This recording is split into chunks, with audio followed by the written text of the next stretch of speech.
नमस्कार, मैं उपेंद्र कश्यप और आप देख रहे हैं फोर्थ व्यूज। बात करते हैं जातीय जनगणना का जो ऐलान हुआ वो क्यों हुआ, क्या इसमें पहलगाम का बड़ा फैक्टर है। पहलगाम नरसंहार जो हुआ, जो धर्म पूछकर हिंदुओं को मारने की घटना घटी, मात्र एक उसमें ईसाई और एक मुस्लिम भी मारे गए। और एक बात ये भी सामने आई कि जो पाक आर्मी मुनीर ने कहा था द्विराष्ट्रवाद के सिद्धांत को कि हिंदू मुसलमान एक नहीं रह सकते, भारत में एक धारणा है और कुछ हद तक यह सत्य भी है कि मुस्लिम उसी को वोट देता है जो बीजेपी को हराएगा।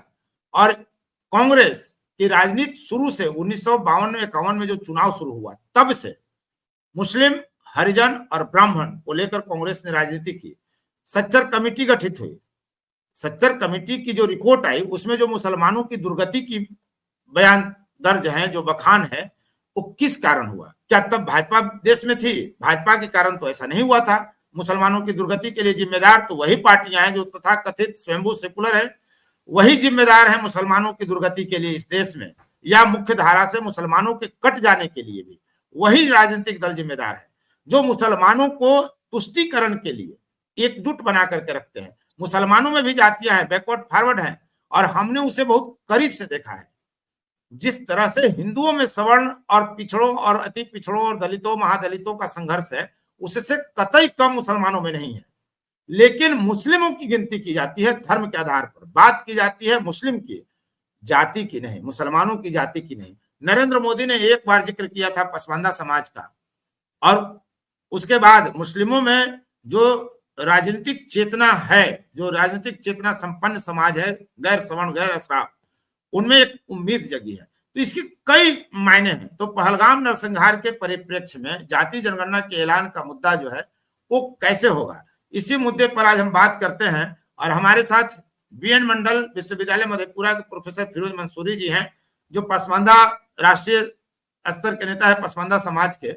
हम इन्हीं से बात करेंगे और नीचे हम कुछ स्क्रॉल में दिखलाएंगे भी कि पसमानदा की अवधारणा क्या है, यह शब्द क्या है, कैसे है, जाति की राजनीति पर क्या बात चल रही है। इसी मुद्दे पर हम आते हैं। फिरोज सर, क्या देखा जाए, इसे कैसे माना जाए? इसको पहलगाम नरसंहार से जोड़कर कनेक्ट किया जा रहा है। कुछ लोग कह रहे हैं कि ध्यान भटकाने के लिए है, और मैं ये मान रहा हूं कि मुसलमानों में बांट दो इतना, हिंदुओं वाली बीमारी ला दो कि मुस्लिम एकजुट होकर के ये जो धारणा है कि भाजपा के खिलाफ वोट करेंगे, देश के खिलाफ मुसलमान है, ये नैरेटिव भी टूट जाएगा। मुसलमान हिंदुओं के साथ नहीं रहना चाहता है जैसा मुनीर ने कहा था। तो ये धारणाएं टूटेंगी तो मुसलमान मुख्य धारा से जुड़ेगा। कहीं ये सोच तो नरेंद्र मोदी की नहीं है? सबसे पहले फोर्थ न्यूज के तमाम दर्शकों को मेरा आदाब, सलाम, प्रणाम। बहुत ही फोर्थ न्यूज एक बहुत ही जिम्मेदार चैनल है, और मुझे लगता है कि जो नैरेटिव सेट की जा रही है वो उस तरह की बात नहीं है। देश के प्रधानमंत्री ने जो भी, चाहे पहलगाम की जो घटना है वो बहुत ही दुखद घटना है, मानवता को शर्मसार करने वाली घटना है, और पूरी दुनिया ने कंडेम किया है उपेंद्र जी। और सबसे बड़ी बात है कि जम्मू कश्मीर के एक एक लोग, बच्चे, बूढ़े, जवान, माँ, बहन, बेटी, सब सड़क पर है इस जुल्म के खिलाफ। भारत के साथ खड़ा है और पूरा देश खड़ा है। इसलिए पहलगाम की घटना से ध्यान भटकाने के लिए जनगणना की गई है, तो ये कहना बहुत ही शर्मनाक है और बहुत ही दुखदाई है। इतनी पीड़ा वाली स्थिति में जब पूरा देश एक जगह है, भारत की यूनिटी, भारत की एकता, भारत की अखंडता पे जब हमारे देश पे हमला हुआ है, पूरा देश हमारा खड़ा है। और सबसे ज्यादा मैं मुबारकबाद दूंगा जम्मू कश्मीर के अपने तमाम बहनों को, बेटियों को, भाइयों को। उन्होंने साबित किया है कि भारत के साथ उनका जो कदम है, भारत के साथ उनकी जो एकता है, यूनिटी है, पूरी दुनिया देखा है। इसलिए कहीं से मुझे संदेह नहीं है, कहीं से कोई शक नहीं है। बहुत दुखद घटना है, एक एक परिवार मर्माहत है, रो रहे हैं, और उसको हम लोग भूलने वाले नहीं है। लेकिन एक बात याद रखिएगा, देश की प्रधानमंत्री की, देश की रक्षा की जिम्मेदारी है, तो फिर देश के प्रधानमंत्री को सोशल जस्टिस के सवाल को भी देखने की जिम्मेदारी है। समाज के बैक बेंचर लोगों की भी जिम्मेदारी है। 1931 से ये मामला पेंडिंग था, 1931 से मामला। काका कालकर रिपोर्ट आप देखिएगा, ठंडे बस्ते में डाल दिया गया। एक समय था कि मंडल कमीशन की रिपोर्ट को कांग्रेस की सरकार ने ठंडे बस्ते में डाल दिया था। आप याद कीजिएगा, तमाम तरह के रिपोर्ट को ठंडे बस्ते में डालने का अगर किसी को श्रेय है, चाहे सच्चर कमेटी का आपने चर्चा किया, सच्चर कमेटी की रिपोर्ट भारत के वंचित शोषित मुसलमानों के लिए एक रिमार्केबल लाइन था। उससे भी बाद में आप देखिएगा जस्टिस रंगनाथ मिश्रा कमीशन की रिपोर्ट, जिन्होंने कहा कि इस देश के शेड्यूल कास्ट की स्थिति से बदतर इस देश के अर्जाल मुसलमानों की स्थिति है, इस देश के ओबीसी की बदतर स्थिति यहाँ के मुस्लिम ओबीसी की बदतर अजलाफ मुसलमानों की है। और तमाम तरह के बहुत ही scientific report justice Ranganath Mishra commission और सच्चर कमेटी ने दिया था, और तमाम को ठंडे बस्ते में डालने का काम इस देश की कांग्रेस पार्टी की सरकार ने किया। लेकिन नरेंद्र मोदी जी की विशेषता देखिए कि किस तरह से जब देश करा, इस स्थिति में भी जब देश करा रहा है, देश में बहुत बुरी स्थिति है और उसके बाद भी हम लोग पूरी यूनिटी के साथ खड़े हैं, फिर भी सामाजिक न्याय को उन्होंने पहले पंक्ति में रखा और जाति गणना के सवाल जो पूरे देश का एक प्रमुख सवाल था उनको सामने रखा, उनको हल करने का काम किया। एक साहसिक निर्णय है, मुबारकबाद देनी चाहिए एनडीए नेतृत्व को और मुबारकबाद देनी चाहिए माननीय नीतीश कुमार जी को, क्योंकि 28/8/1994 में माननीय नीतीश कुमार जी ने भाषण जो दिया था लोकसभा में, वो ऐतिहासिक भाषण था और उसकी जो बीज थी, जिसका बीजारोपण का आज आपने उसको एक पौधे के रूप में आपने देखा है और निश्चित तौर पर सितंबर के बाद हम लोग उसको फल के रूप में भी देखेंगे उपेंद्र जी। इसलिए ये स्वागत करने वाला कदम है, कोई ध्यान भटकाने के लिए नहीं है। हमारी सेना, आप देखिए हमारे प्रधानमंत्री को, प्रधानमंत्री जी ने सेना के प्रधानमंत्री नहीं उपेंद्र जी, प्रधानमंत्री जी ने देश के तमाम सैनिक प्रमुखों को कह दिया है कि आप बिल्कुल निर्णय लीजिए, डट के मुकाबला कीजिए और पाकिस्तान की ईंट से ईंट बजा देने की भी अगर नौबत आए तो आप बजा दीजिए, खुली छूट दी है। प्रधानमंत्री के मंशा पर, प्रधानमंत्री की नीयत पर सवाल नहीं होनी चाहिए, तकलीफ होती है। सर इसी बात पर हम आ रहे हैं कि क्या भाजपा और संघ ने ये नहीं प्लान बनाया होगा कि जब द्विराष्ट्रवाद के सिद्धांत से जोड़ा जा रहा है मुसलमानों को, सभ्यता के संघर्ष की बात की जा रही है, बजाबता पाकिस्तान में मुनीर ने कहा और देश का बंटवारा भी उसी से हुआ, तो देश में एक बड़ा तबका ऐसा है जो ये मानकर चलता है कि मुस्लिमों की जो यूनिटी है, जो मुसल्लिम शब्द से यूनिटी पैदा होती है और हिंदू शब्द से भी यूनिटी पैदा होती है, लेकिन हिंदुओं में जाति का बिखराव बहुत जबरदस्त है। तो जब मुसलमानों में जातियों की गिनती होगी, और ये पहली बार होगी, धर्म के आधार पर तो गिनती हुई थी, लेकिन जब जाति आधार पर मुसलमानों की गिनती होगी तो स्वाभाविक है कि जो बीमारी हिंदुओं में है, जिस तरह से हिंदू समाज बिखरा हुआ है जातियों में, उसी तरह भारतीय, वो तो अगर आप कहें तो भारतीय उपमहाद्वीप में मुसलमान भी मुस्लिम नहीं है, वो जातियों में बटा हुआ समाज है, लेकिन कहा तो यह जाता है कि वो मुसलमान है, एक दस्तरखान की व्यवस्था है। तो ऐसी स्थिति में जब द्विराष्ट्रवाद के सिद्धांत को सामने लाया जा रहा है, मुसलमानों के मुख्य धारा से कट जाने की बात की जा रही है, तो जब जातीय जनगणना होगा तो क्या हिंदुओं वाली जो बीमारी है, सामाजिक बीमारी, जातीय बीमारी, वो मुस्लिम समाज में नहीं आएगा? नहीं उपेंद्र जी, पहले तो इसको समझना होगा, थोड़ा सा बैकग्राउंड में थोड़ा सा चलिए। ये जो दो राष्ट्र सिद्धांत की बात आती है ना, इसके हमारे पुरखों ने उस समय जूते मारे थे। मुनीर की हैसियत क्या है? अरे मुनीर तो दो राष्ट्र के सिद्धांत को मानने वाले लोग थे जो पाकिस्तान चले गए, लेकिन हमारे पुरखे आसिम बिहारी, अब्दुल कयूम अंसारी, मौलाना अतीकुर रहमान आर्मी मंसूरी और तमाम लोग 1931 के बाद, याद कीजिएगा, जब लगातार दो राष्ट्र के सिद्धांत और 47 एक सवाल सह प्रश्न जोड़ लेते हैं फिरोज भाई। जब आप कह रहे कि हमारे पुरख है, तो फिरोज मंसूरी के पुरख है, पिछड़े मुसलमानों के पुरख है, या भारतीय मुसलमानों के पुरख है? मैं आ रहा हूं, मैं बिल्कुल ये जिज्ञासा में मैं शांत करता हूं, लेकिन चूंकि बहुत ही गंभीर बात है और बहुत ही गंभीर आरोप है। अरे भाई, जो जिन्ना की औलाद हैं वो पाकिस्तान चले गए, लेकिन जो कयूम अंसारी का औलाद है, जो अतीकुर रहमान आर्मी मंसूरी का औलाद है, जो हमारे वीर अब्दुल हमीद का औलाद है, जो उस्मान का औलाद है, भारत में है। और भारत में उनको कोई गवाही देने की आवश्यकता नहीं है, चूंकि पूरे के पूरे बॉडी का एक एक कतरा हमारे अपनी मातृभूमि के लिए खड़ा है।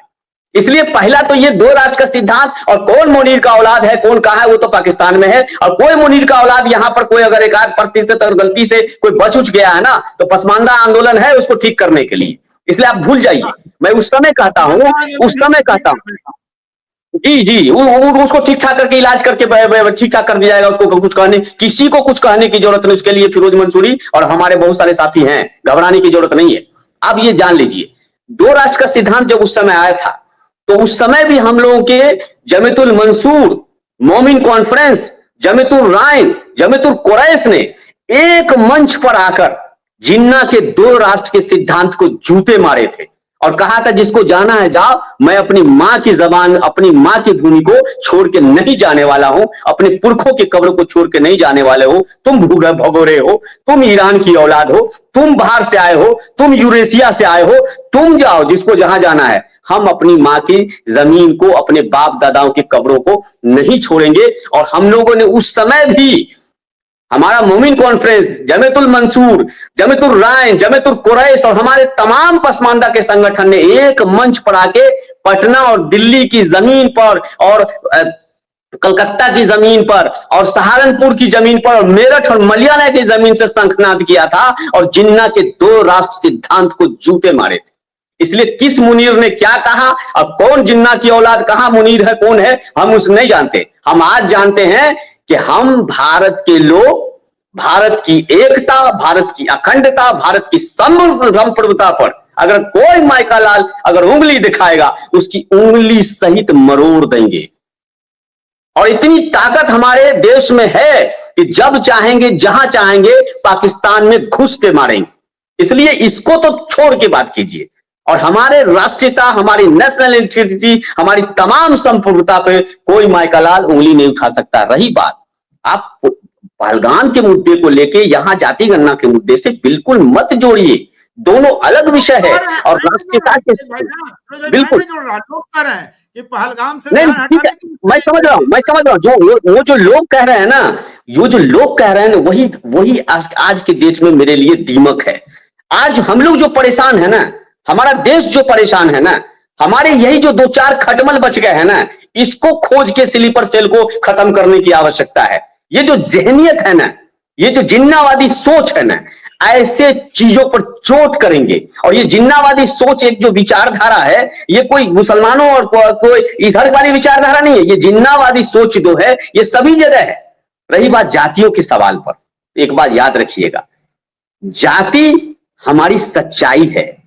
हमारा पुरखा इस देश का मूल निवासी, मैंने उपेंद्र जी, हमारा पुरखा समाज इसको खारिज करता है। मुसलमान, यही मैं कह रहा हूं ना, ये जो अफगान मुसलमान है या पसमानदा मुसलमान है, इसको कहीं से भी कहने में कोई झिझक नहीं है। हमको ईरान से, इराक से, यूरेशिया से और सऊदी अरब से नहीं आए। हम इस देश के मूल निवासी हैं। हमारा पुरखा हिंदू था, हमारा पुरखा इस देश का मूल निवासी शेड्यूल कास्ट था, दलित था, है, आज भी है। और हमारे लोग, ये जो आप जिसको हिंदू हिंदू आप लोग कह रहे हैं ना, ये सब हमारा भाई है। इनसे हमारा ब्लड का रिश्ता है, इनसे हमारा डीएनए आप मिला लीजिए, फंस जाइएगा, तो पता चलेगा दादा हिंदू से पोता मुसलमान है। उत्तर प्रदेश की जमीन रंगी हुई है, मध्य प्रदेश की जमीन रंगी हुई है, आप निकालना मुश्किल हो जाएगा। मुसलमान सड़क पर उतर जाता है, उसको राजनीतिक पलीता लगाने लगते हैं लोग। अब इसलिए अब ये और मुसलमान जब कह रहे हैं ना, तो आप हिंदू कहिए, लेकिन जब आप जाति ओबीसी, जब इस देश में कॉन्स्टिट्यूशन आ गया ना, इस देश में सबको क्लासिफाई किया गया, वर्गीकरण कर दिया है। कौन ओबीसी है, कौन ईबीसी है, कौन एस्टेम्बली बैकवर्ड क्लास है, कौन एससी है, कौन एसटी है। उसमें भारत का पसमानदा मुसलमान, अर्जाल मुसलमान, अति पिछड़ा मुसलमान, अजलाफ मुसलमान आता है। जो अशराफ मुसलमान है वो जनरल मुसलमान है, जिसको आप ईडब्ल्यूएस में रख रहे हैं और ईडब्ल्यूएस पे देके घुल के मलाई चटा रहे हैं। इतना मलाई दे रहे हैं कि पता चला हमारे यहाँ के एससी से भी ज्यादा कट ऑफ उसका नीचे गिर गया। ये तो स्थिति है। सबका हिसाब होगा जाति गणना में।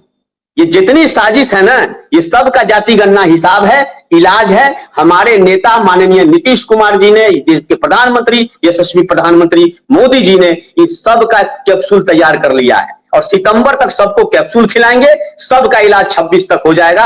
आप इसके लिए निश्चित रहिए, कोई हमारे देश में बांट नहीं सकता है। हिंदू मुसलमान करने का तो आपको जोड़ते नहीं है, इस देश में सब बराबर हो गया है। हम लोग तो पूरी तैयारी कर लिए थे कि कब बॉर्डर पर जो है हम लोग को भारत सरकार हम लोग को हुक्म देगा और कब जाके लाहौर में जाके हम लोग जो है तिरंगा झंडा फहराएंगे। लेकिन अब क्या हो रहा है, अब हम लोग तो इंतजार में थे कि तिरंगा झंडा लेके लाहौर जाएंगे, कराची जाएंगे। अब बड़ा इच्छा था, बहुत दिन सुन रखे थे कि हम लोग का आजादी के समय में जो है वहां सम्मेलन होता था, तो हम लोग तो अब वहां सम्मेलन करने जाएंगे। पसमानदा मुसलमान ने तय कर रखा है कि लाहौर के किला पे जाके झंडा फहराना है, ये तो हम लोगों ने तहैया कर रखा है। अब हम लोग को जल्दी से परमिशन मिले, जाति गणना हो जाए, हम लोग सशक्त मजबूत हो जाए, अब बॉर्डर से आदेश उदेश होते ताकि हम लोग काम करें, तो कोई बैठा हुआ नहीं है। और पहलगाम की घटना ने ये जो धर्म बता के जो बहुत अच्छा जो चुल्स आतंकवादियों ने निकाला ना कि इस देश में जो है धर्म के नाम पे आपस में लड़ा देंगे, अब वो बहुत बड़ा बुधियार। अरे हम तो हमेशा बोलते हैं कि जो देश एक मामूली सा पिन का इजाद नहीं कर सका, जो देश एक खटमल का मारने वाला इजाद नहीं कर सका, दवाई नहीं बना सका, जिस देश में 600 रुपया आटा है और जिस देश में जो पानी की किल्लत और भीख मांगने के कगार पर है, वो देश हम लोग से लड़ने की बात करेगा, भारत के सामने टिकने की बात करेगा। तरस आता है वहां की जनता। द्विराष्ट्रवाद के सिद्धांत को खारिज करने वाला इसी देश का मुसलमान है, और ऐसे में हिंदू मुस्लिम जिनको करना है करते रहें। बिल्कुल जिसको करना है करे, जिसकी दुकान चलता है चलने दे। हमारे देश के 140 करोड़ जनता में कोई भेद नहीं होगी, हम लोग यूनाइट हैं। बहुत बहुत धन्यवाद सर। फोर्थ व्यूज, चौथा विचार, बाकी